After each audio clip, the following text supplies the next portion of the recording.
Hey, good morning, everybody. It's great to see you again. I hope you've had a great week. I hope that last week's sermon on the idea of salt has had a real good impact on you.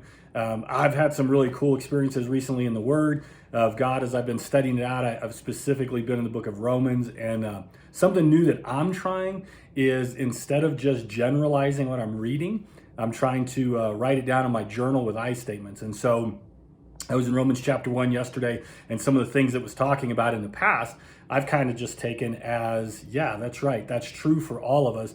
But I started writing those things down like, hey, I am not ashamed of the gospel. And when I do this, this is what happens. And this is how sin impacts me. And this is what's going on inside my heart and my mind when I say one thing and do another thing. And so it's been really powerful and convicting to use the word of God that way, to just go, okay, hey, yes, this is true for everyone, but how is it true specifically to me in this moment?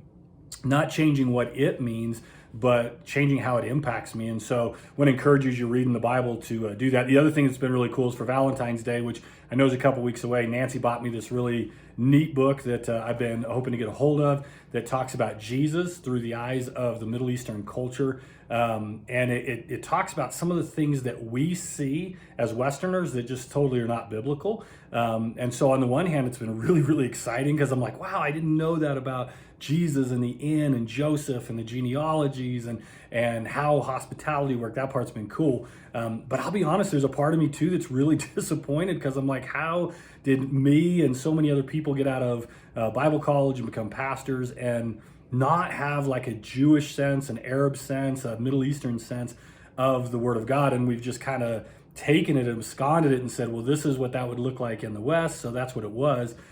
So anyway, that's been a really cool thing. Hopefully I'll be sharing that with you guys in the future. For today, we're still in Matthew chapter 5, the Sermon on the Mount. We talked last week about how you are the salt of the earth, how I'm the salt of the earth, and we bring flavor and seasoning and healing. And today we're going to talk about where Jesus goes on and says, you're the light of the world as well. And we're going to talk about what that means. So let me read that for you really quick. This comes from Matthew chapter 5, verses 14 through 16. You are the salt of the earth. 14, you are the light of the world. A city on a hill cannot be hidden. Neither do people light a lamp and put it under a bowl. Instead, they put it on its stand, and it gives light to everyone in the house. In the same way, right, so Jesus is telling you how you and I are supposed to live in the same way as that candle. Let your light shine before men, that they may see your good deeds and praise your Father in heaven. I always love the that verses, the that parts of the verse, right? Because they're telling us why and how, and so that is like, this is the reason behind it. So I want to talk a little bit today about being the light of the world, because it's such a prominent idea, right? This idea of light and darkness and Jesus being light and us being light. And it's significant because Jesus says if you're going to be a follower of Christ, you have to see yourself this way. You have to see yourself as part of the light of the world. So I've got a couple notes for you. You'll see me look to this way just a little bit, just to remind me. Remember, first off, it starts off the same way that the salt one did, going, this is your current reality and your constant reality. This isn't like, hey, man, Sunday we got a great sermon, or Wednesday I read something cool in the Bible, and so for the next 24 hours, man, I'm going to be the light of the world. This is like, nah, man, this is who you are. This is always. When you're in your tractor, when you're in your truck, when you're at your desk, when you're with your toddlers, when you're with your grown kids, when you're with your grandkids, like you are the light of the world. And so what does that mean, right? Like light brings hope. What Jesus is saying is like, you are hope inside this dark world. When you think about Jesus, Jesus came as light. Jesus didn't come to just be light. Jesus came to bring light. And I know that may sound silly, but listen, being sometimes can be very passive. I'm just, I'm the light of the world. Okay, well, where are you going to bring the light to? Because if you just sit there, you may not be as effective as if you go out. And we'll hit on that a little bit more. But Jesus says, hey, you're the light of the world, man. So like you got to get busy, lighten up the world. That's what Jesus did. And Jesus said, my people will light up the world in the same way I did. Actually, Jesus once said something really cool because he said, I'm going back to the Father and I'm sending you the Spirit. And because the Spirit's with you, you're going to do even greater things than I did. Jesus says, because Jesus is with the Father and the Spirit's with us, that we will shine a brighter light than has ever been shined before because of who Jesus is, which I think is stunning. And I'm not sure that many of us believe. So anyway, what does it mean to be the light of the world? It means that we give people hope. I don't know if you've ever been out in the mountains at night. I love being in the mountains at night. My biological dad, when we were trying to rekindle our friendship kind of later in life as I was an adult, he had this cabin up in Salida, Colorado, out in the boonies, man. It was beautiful. No running water, no electricity. But man, when you were out there, it was pitch dark. There were nights, if the clouds were in, you couldn't see your hand in front of your face. And I got to tell you, right, like in darkness like that, I don't care who you are, how tough you are, there is a little apprehension. Like there's a fear, right? I can't see and I don't know, and it can be overwhelming. I want you to know this. There are people all around us who live in that kind of darkness internally all the time. There's a despair, like, am I all alone? Will anyone find me? There's this kind of hopelessness sometimes of it'll always be this way. Is it ever going to change? Or I'm always going to be this way. Will I ever change?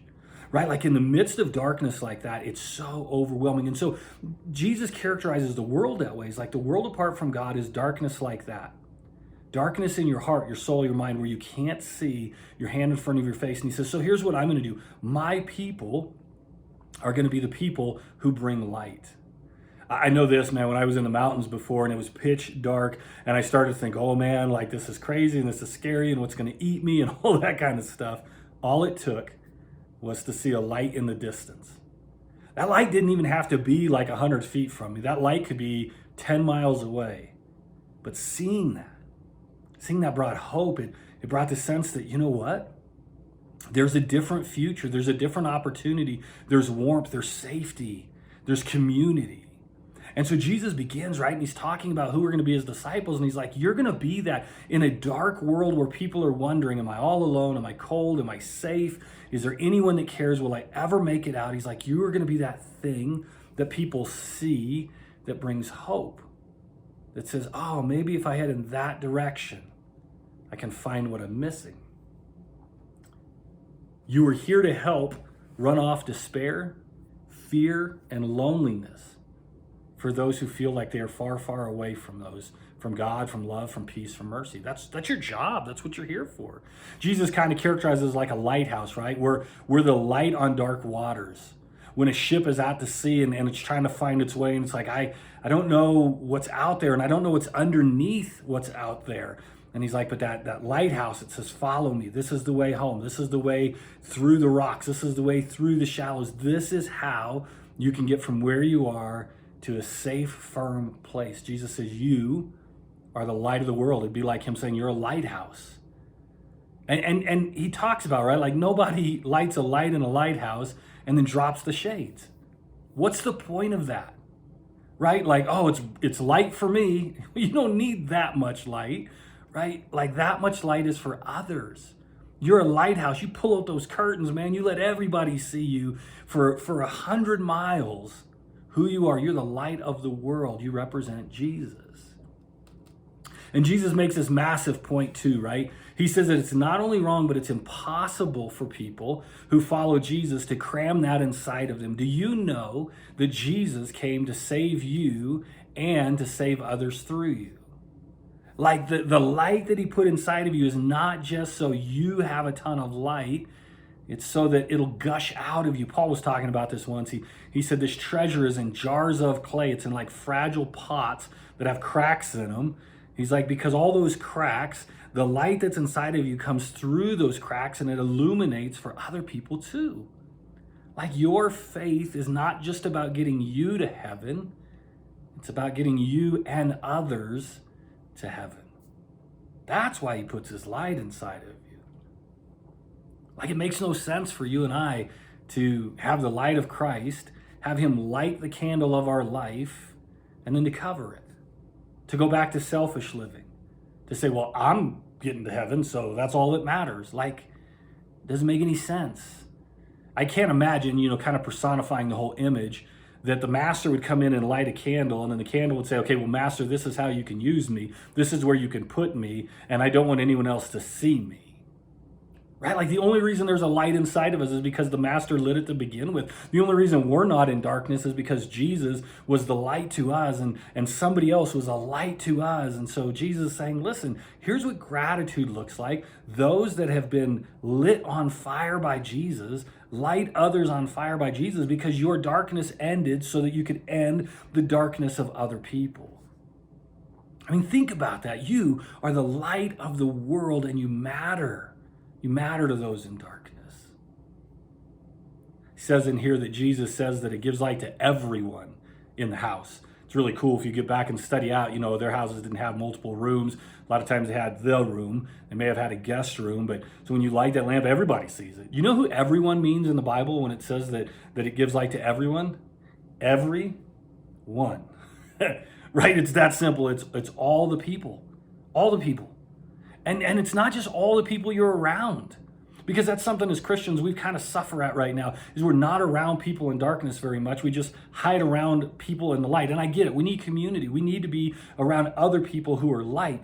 But why would you light 100 candles, put them in a room, and just say, stay in the room? You light 100 candles, you put them in the room, and you say, remember your job. Now go out of the room and light 100 places up.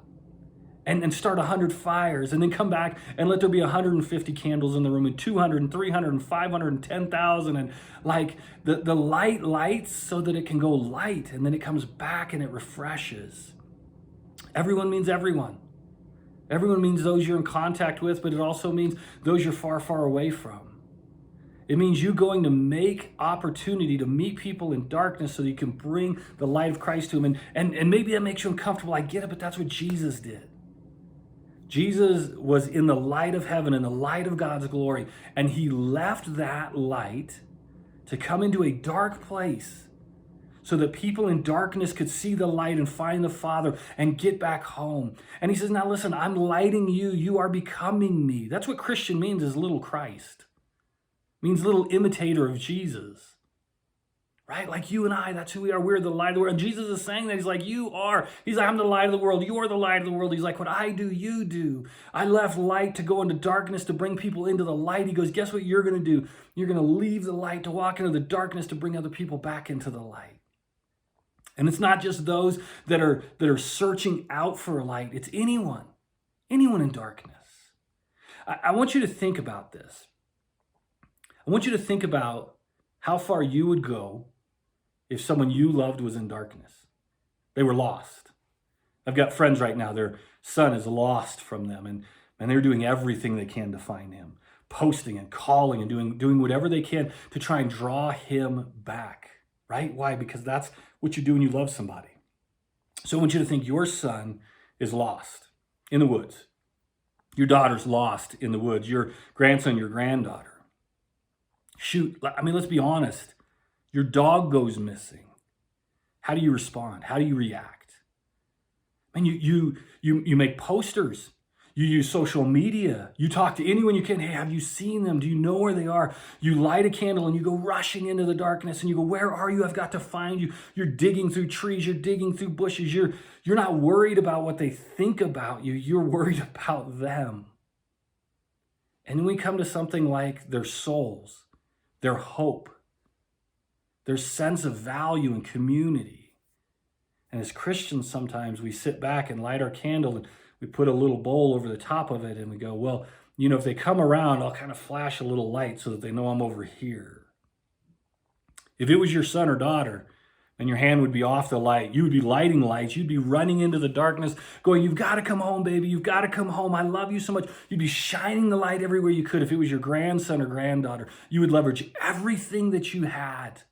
Man, you would sell the house, you would sell the vehicles, you would change your plans, you would say, I've got to find you because I can't leave you in darkness. Here's the crazy thing, and the thing that convicts me, and I hope it convicts you. If our dogs went missing, we would care more passionately than we do about the people of Jesus, the people God created that have gone missing. Sometimes we act as though, well, they're missing, and if they don't want to be missing, they can come home. We would never act that way about even our pets. Jesus says, you're the light of the world. Go.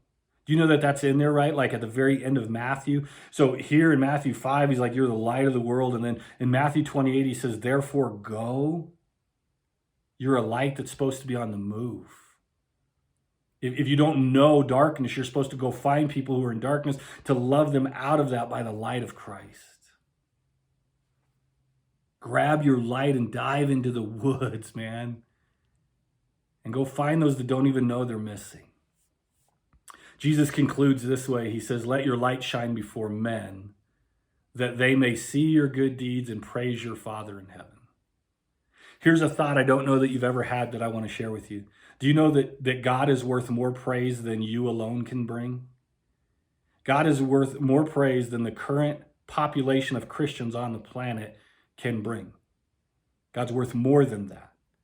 One of the reasons that we're a light is because we realize that God is worth more than we can give him. And so we're bringing more and more and more people in to increase the praise and the glory and the honor of his name, because we realize we're not there yet. God is worth more than just me singing a song to me saying a prayer, me reading the Bible. It should be more than that, because he's greater than that. Not that he's not satisfied with when we bring those things, but he is worth more than just what I can bring. And what I can do to make sure that he gets more is make sure I take what he's putting inside of me and bring it into other people's lives. Some of you are doing this, by the way, and it's amazing. I get phone calls, I get texts, hey, I got this friend and they don't know Jesus and they're walking in darkness, and I'm trying to bring them in the light. And I love that about you. I just got a text this morning from one of my farmer buddies who's like, hey, I've got this friend and he's struggling with cancer and this is what's going on. And he's like, I want you to keep praying. He's like, but he doesn't know Jesus, and I want to figure out how to bring the light of Christ to him. He's going, look, because I know that even if he's healed from this, there's a darkness that's permeating his soul that's got to be alleviated by the light. My little brother this week has a friend that's in a rough situation. His family's been through a lot. His brother just ended up injured in a really bad situation. And my brother Richard goes over to Fred's house and they're talking, and Richard's calling me beforehand, calling me afterwards, man. He's like, my friend needs to know there's a God that loves him. My friend's got to know that there's hope, that there's a light. And he's like, so I'm taking my light and I'm running into that house, and I don't know if he even wants to see the light. But would you pray that he can see the light? Would you pray that he comes home? Would you pray that his brother finds Jesus? Would you pray that that family finds Jesus?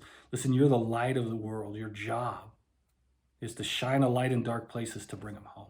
So let me give you 6 takeaways, and then we'll jump into the questions today. The first one's not really a takeaway. The first thing is just this. Go shine, man. Like, let Jesus light you on fire for a purpose, right? Jesus lights candles for a reason. Jesus lights lives for a reason. You don't light a candle and cover it up, and Jesus didn't light you up to cover you up. He lit you up on purpose. All right, 6 takeaways. You are right now, constantly, your current reality is you are the light of the world. That's not a future-oriented thing. That's not a one day you used to be. That's like right now, that is true of you. Number 2, you are here to give people hope.